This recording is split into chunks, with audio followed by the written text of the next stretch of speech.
Hello everybody, how's it going? So welcome to another One Piece review. This time we're covering manga chapter 1130. So this has been a very newsworthy week in the world of One Piece. It started last weekend. It even continued on through this chapter, which I thought was a very solid and very good chapter to kickstart the Elbaf arc. So it's official now. There's no more stalling. And obviously with the recent news that the One Piece anime is going on an indefinite hiatus, at least the Egghead Island arc in the anime is going on indefinite hiatus until April 2025, which I feel is a bold but epic move, which I think is going to once again raise the bar to even higher heights than even Wano produced. So we'll talk about that, but Oda himself is giving us the final chapter of October because he himself is going on a 2-week break following this chapter. So there's a lot to wait for, but there's also a lot to get excited about when it comes to One Piece. So we will start at the top with this chapter. Like I said, I thought it was a very solid and informative chapter, a great way to start off Elbaf. And we start off with a cover page with Yamato, and we actually got some level of intrigue because we think what the suspicious individuals show up. So Yamato and Otama and Shinobu are passed out from the kunai training, the ninja training that Otama was going through. I don't know why Yamato is passed out, or unless Yamato is actually faking being passed out. I don't know. We see somebody trying to steal the katana that Yamato was supposed to transport. But this creates a level of intrigue now because that was the main reason for Yamato on this journey. It looks like it's being kidnapped unless, like I said, Yamato is actually faking it, being asleep, just to catch this guy out. So we know he was going after Kunoichi's girls in Wano. We know Minatomo, the carpenter, went disappearing. So we don't know who this is. So I'm pretty sure we're close to finding out. So that's kind of cool. And hopefully get things moving as far as Yamato is concerned. Now we start off this chapter, and I actually appreciate this. Oda started off with the second half of the Straw Hats that we did not get to see in Lego Country.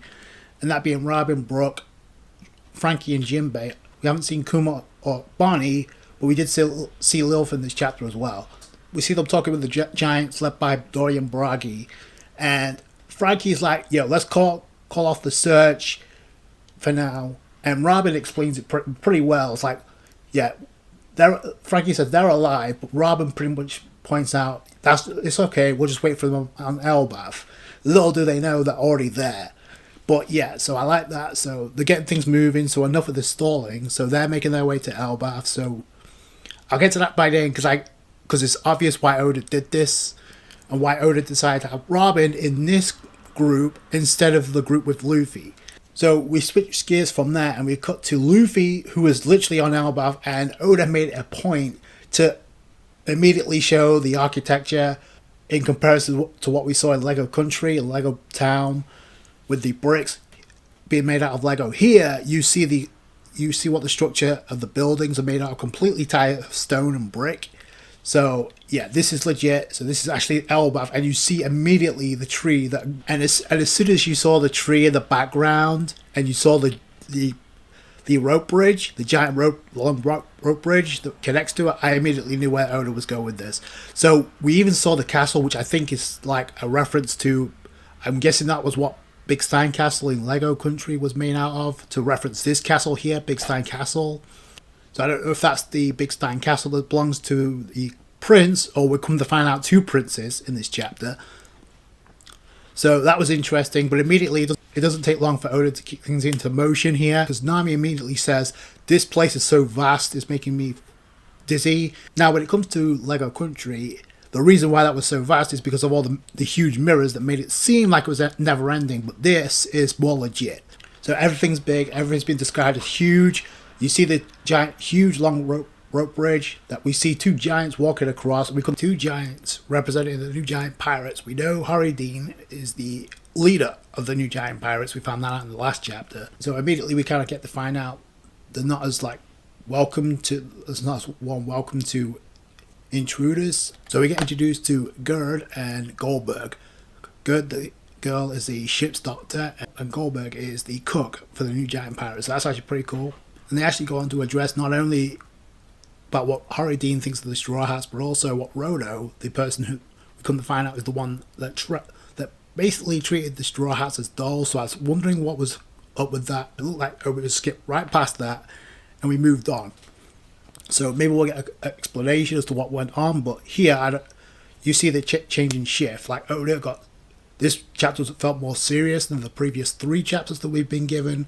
So Gerd pretty much with the owl ask, hey, did you see a crow belonging to Rodo pick up a stowaway ship? Obviously we know that belongs to the Straw Hats, because why else would that be mentioned? And then they go on to say, we're meant to arrest intruders, but Rodo keeps smuggling intruders of his own. So that's very interesting for 2 reasons. One, Rodo actually forced the Straw Hats to go onto Elbaf. That's number 1. Number 2 is that we've seen Shanks interact with giants from Elbaf. So is Shanks immune to being an intruder?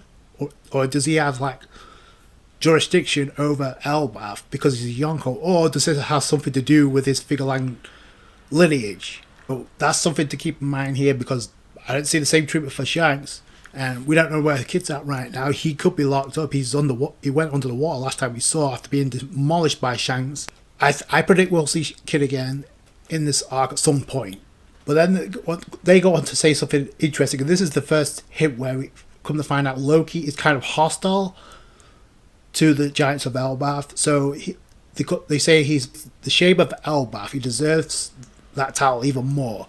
But we know he's the Prince of Elbaf. So that immediately kind of like reveals, okay, so maybe he's not as revered in Elbaf as we thought he was, because why would he be nicknamed the shame of Elbaf? But overhearing this, the Straw Hats pick up on that. Number 1, Luffy's trying to call out and grab their attention. Nami's trying to shut him up from preventing that from happening, because they just heard everything they said. They're looking for intruders. And meanwhile, you got Usopp and Sanji freaking out. Sanji's going gaga over Gerd being introduced. Now, I don't know if that's the same giant that we saw responsible for like collecting some of the books from O'Hara. Then we go on to Usopp, who overheard the fact that they are definitely on Elbaf. So there's no mistaking it now. There's no more stalling. This group is on Elbafs, but they're already public enemy number 1, being that the intruders and they're not supposed to be here. But again, Rodo, the person that treated them as dolls, caused this in the first place. So it's going to be interesting to see if this causes a civil war, considering where Dory and Broggy fit in. It looks like they overhear them, but obviously the Straw Hats are kept well hidden. So first off, we have some wolves in the background, it looks like, as they're trying to cross the rope bridge. Then Luffy goes on to say, you feel that? So he says himself in with observation hockey. Zoro, Sanji, and Usopp don't say a word. They don't. Zoro's like, Luffy, what's wrong? Luffy's like, you feel that? I'm getting goosebumps. So he's feeling something with observation hockey. Then he goes on to say, I heard something back in Lego Country. So it's interesting he heard something back then, but didn't say anything. But now he's like, okay, I gotta go check this out. So he goes, as if anybody's shocked by that. He goes down below. He actually drops to the bottom, it looks like, if you look at the geography of the Elbaf by the end of this chapter. So he jumps down, and this is kind of a mixed bag here, because you got Nami's like, hey, Luffy, where you going? Meanwhile, you got Usopp back there. He's like hugging onto a tree. It's like this is nothing to the Usopp, the brave warrior. I want you to keep mentioning this because Usopp's been hidden in the background purposely. Even when they're crossing the bridge, Usopp's like, yeah, this is just a trial to prove that we're worthy warriors. Like he's insisting this is like nothing but a trial, but like Oda's highlighting this for a reason. Hopefully this is going to build up Usopp to do something epic pretty soon. Either way, we go from Luffy separate from the group to the other half of the Straw Hats back on the Viking ship. And this is where the Giants get the news read to them by Robin, which I actually appreciated. A couple of things jump into my mind after this scene. So first off, Robin's like reading out the news, what's going on here. So she's also put on the glasses shirt. I guess that's a shout out to Robin from Strong World, because that's the last time we saw Robin with glasses like this. So giant warrior pirates have awoken after a century-long absence. They set Egghead ablaze with Straw Hat Luffy, affiliating the Giants with Luffy already. So Broggy and Dory have received a new bounty of 1.8 billion, and that's between them both. Because if you look at the bounty posters, it's like Oda's trying to make it obscure, but it's like Bragi's got 1 billion, and it looks like Dory's got like 800 million. Considering their bounties before were like 100 mil. Again, I don't know why they won't both be at 1 bill, considering they're considered equals or rivals, but either way, and they're both captains. Robin goes on to mention that they're also blaming Luffy for Vegapunk's murder. Quote unquote, Morgan's News is blaming Luffy for the murder of Vegapunk. So they're changing the narrative, which is going to suit the government fine, because we know it was Kizaru and Saturn that were the cause of death. But then this is where something interesting happens. Robin notices there's an X on the arm of Luffy, on the forearm. So immediately people are like, has something to do with the alabaster insignia, the X that the Straw Hats had when they left Alabasta and gave that farewell to Vivi. Maybe that has something to do with this. But the fact that it's only shown on Luffy while he's in Gear 5th means it could be leading to something much bigger. And the fact that Robin's pointing this out, this has got to go somewhere, unless what's the point? Robin makes mention of this, so it's like, I'm not too certain, but that maybe this could be something.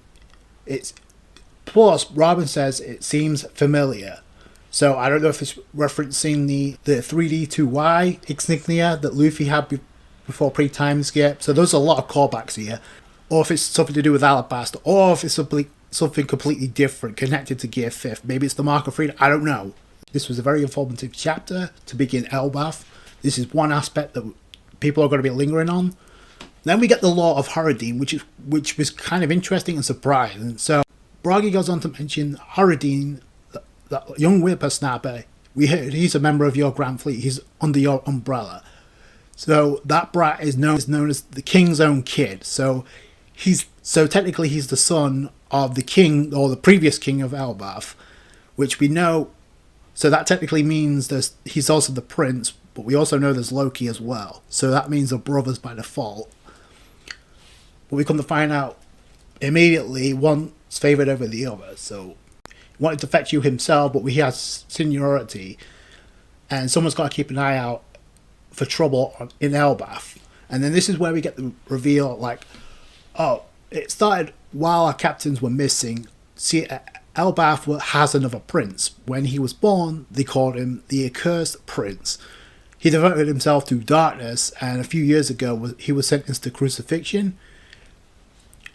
He tried to flee, but they caught him. The entire group of the warriors of Elbaf banded together and caught him, and we see where he's at by the end of this chapter. So the fact that it took pretty much all the warriors of Elbaf is insane. And then Jinbei goes on to ask, his name wouldn't be, and obviously they're referring to Loki, but obviously to build up the tension here, he's like, they go on to say, you see there's a legendary devil fruit said to be passed down through the royal family. His desire to eat it was so great he ended up killing his own father, who was name dropped as King Harold, which technically means he's also the father of Haradin, since he is also the king's son. So then this other giant goes on to say, while describing Loki, we won't let him escape, because if he ever breaks loose, it'll be the end of everything. So he's a shame of Elbaf. So there you go. So, and it immediately cuts to Luffy, who's standing right before Loki, and this guy has Kaido vibes for days. Like, he has Kaido's aura, no doubt about it. Like, he's like wrapped up in chains. I'm assuming they're made out of Kurosaki, since he's a devil fruit user now. And he's like, yo, state your name, boy.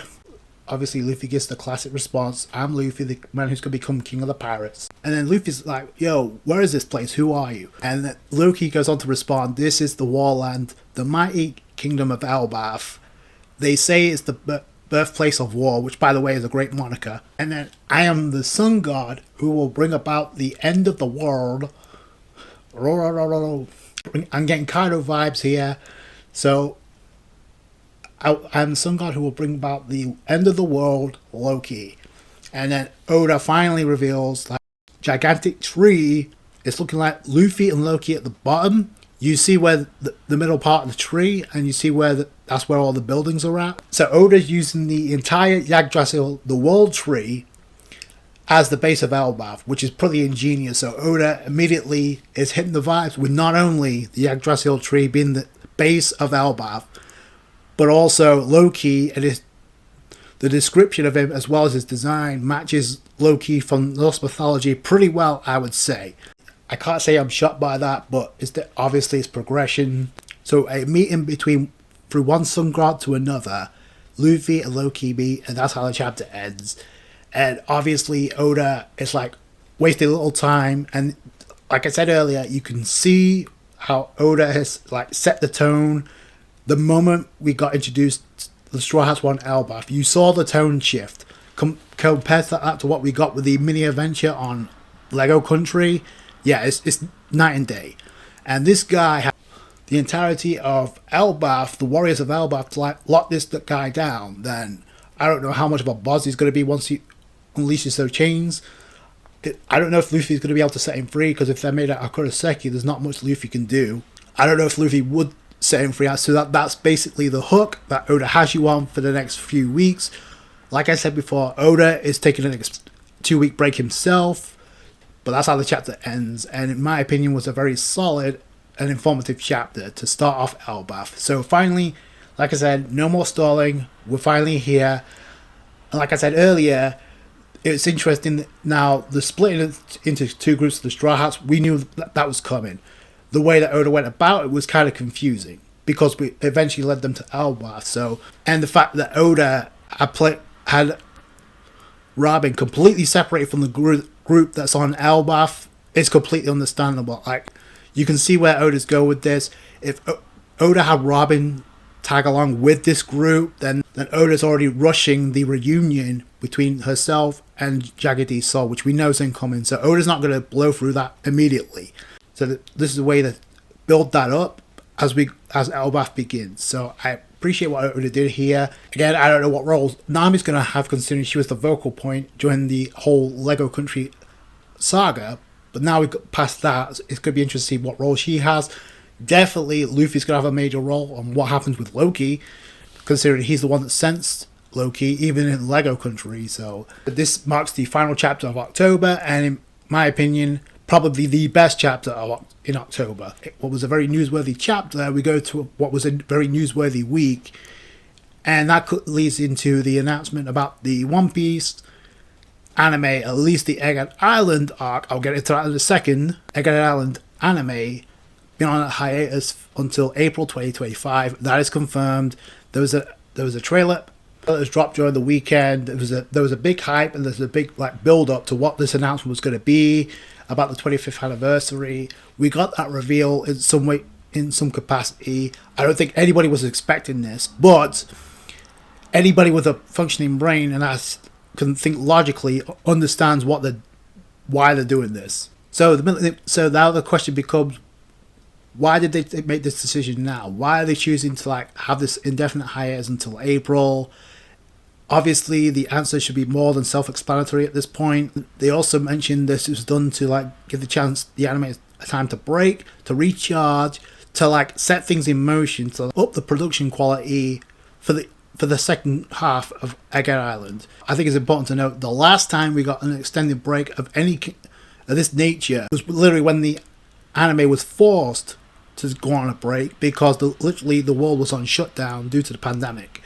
That was almost 4 years ago, and I remember covering the episode when they did make that return. Do you remember the episode that followed after that? Maybe you guys have heard of it. It's called One Piece episode 1015, which people moniker as arguably one of the greatest episodes ever put together of One Piece in the anime. That covers a lot of ground. That's a subjective opinion. I don't know if I would call it number one, but it's definitely up there. But in my opinion, that was the turning point for where the anime had this wave of popularity that is never experienced before. Like, if you look back at that moment, I think that's the turning point for where the huge shift and the boom of the popularity exploded for One Piece. The anime set the bar with Wano. This is a very strategic and, in my opinion, epic move, as well as being bold, because for years, almost 2.5 decades, One Piece has been the standard barrier for like weekly anime. There's not a lot of series that compare to it. If you compare the schedule, like, it's insane just now thinking this is like an ongoing anime. This is not a seasonal anime. We don't get this anime once a year in a section of 24 episodes. That's never been done. So this is a first. So they're actually breaking grounds here, and they're actually flipping the script and actually changing things right before our very eyes. How we view One Piece going forward. Like, this has never been done before, so this is a strategic move. This is done to like give the animators time to rest, but also, in my opinion, focus on upping the quality. They are taking this long of a break should tell you that they're dead serious about how they're going to handle the second phase of the Egghead Island arc, which we should all, those who read the manga know, we know what's coming, and it's arguably the peak of the arc. This is also done for a chance for Oda to like pull ahead as far as the manga because of the schedule that Oda's currently on. We know about the live action season 2 and how much of a heavy hand that Oda's had on the previous 2 seasons. Nothing, I don't think that's going to change anytime soon. So that's another factor to take in consideration here, why they're making this move. But the number one priority, in my opinion, is to like up the production quality, give it more consistency. Like, for years, like, One Piece has had this stigma about the bad pacing, and we've had, don't make no bounds about it, like, the quality has gone up. It's not gone down as far as the production quality, but as far as the pacing, there's always been a bad stigma about One Piece. Like, even though I think that's been fixed over the past few years, like, but before we got to Wano, like, the pacing at some points were like horrendous. Like, but now they've upped the quality. The pacing isn't as bad. They're not giving us like pointless scenes unless it's like filling us with some content that actually Oda himself couldn't, but he wanted to add into the episodes himself. That is something that Egghead Island has done pretty well, and that is something I thought they did well with Wano. Being behind closed doors for 6 months, this gives them a chance to like animate these episodes, give us more consistency, and by the time we get to April, they'll be already working on the next wave of episodes that should carry us out throughout 2025. But by the end of next year, by the end of 2025, we may be looking at a case where when the second half of the Egghead Island anime is added and we get it fully animated and adapted, we may be looking at a situation, and I said this earlier in the year, but I think Egghead Island has the potential to, it will raise the bar even higher than what we got with Wano. That is my prediction. I don't think they're not going to just use this 6 months to just sit on their hands and do nothing. Like, no. They're going to use this time as best as they can. I want to make reference to this because this is something that Colleen Clinkenbeard mentioned over on Twitter in response to this. She's also the voice actor of Luffy in the English dub. I'll get to that in a second because that's another point. So she goes on to mention, this is such a good move. I know some of you are sad, but think long-term gains, end quote. So she's stating what a lot of people with any common logic is thinking right now about what this move means and what they're doing. There's no way you can sit back and say, oh, they're just introducing this because they're lazy. No. If you saw the trailer, they left off on the trailer like confirming the hiatus. If you look at the end of that teaser, they got visuals for the episode that follows, episode 1123, which is the episode that we'll get in April 2025. They have visuals for that episode, so that implies to me they may have some episodes already in the vault, ready to go for spring 2025. It's one we're not used to seeing as far as One Piece because it's never been done before. Like I said, the last time this happened, it was forced upon them because the world was on shutdown. This time it's done by choice. When you look back at this moment in 2025, will it suck to wait 6 months, half a year for this? Sure. But I think the end result will be, this will be worth it.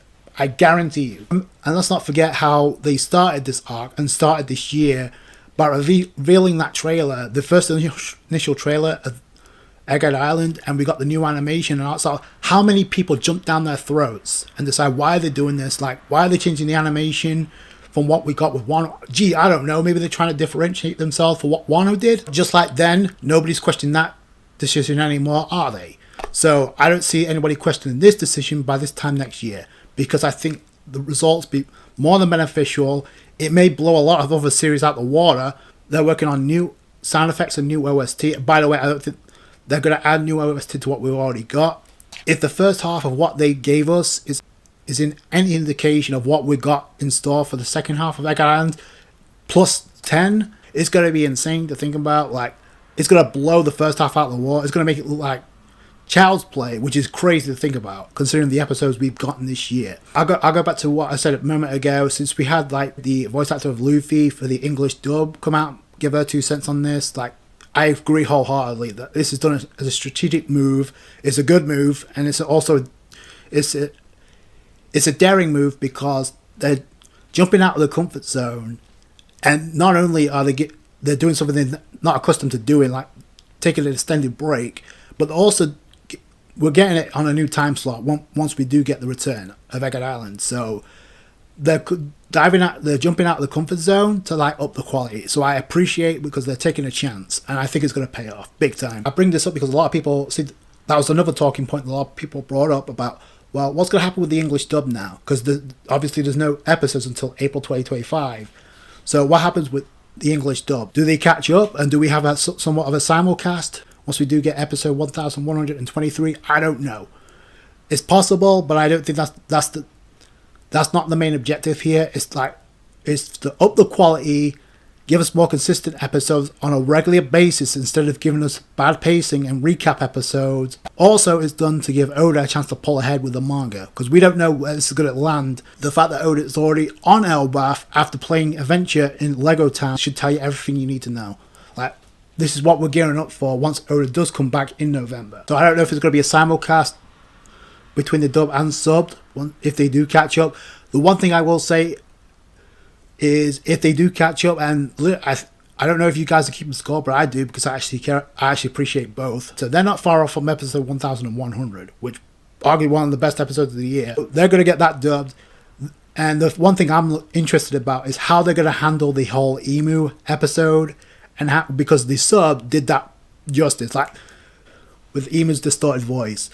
So plus they hid the voice actor for Emu in the credits, so we did get to see it. So I'm curious how the dub is going to handle that, and who's going to voice Emu. Are they going to pull something similar? But either way, it's also interesting to me that not only do we get One Piece returning in 2025, which already right now has already got you hyped up for what's to come for Egghead Island Part 2.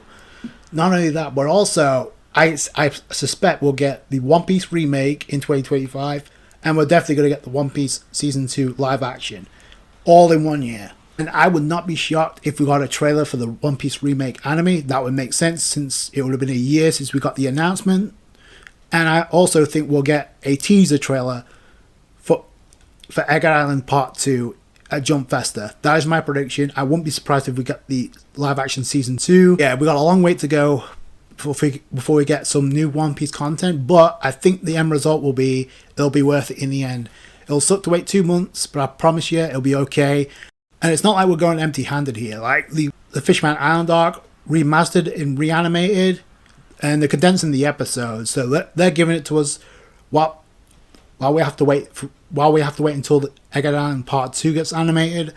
So that's not something to sniff at. Anyway, like I said, they're reanimating the episodes, so this gives me so they're going the Dragon Ball Z Kai route, where they're condensing the episodes and making it more canon, which I don't mind. Plus, like I said, the reanimating, they're not just relying on old animation, but like it's remastered new animation. They're condensing the episodes from 57 episodes to 21. If you do the math, if we get 21 episodes and you do the math, it should fall right into place right before we get the return of the Egghead Island in the anime in April 2025, in spring 2025. So we'll get through this. Let me know what you guys think down below. There's a lot to cover, not only through this chapter, but also through this past week.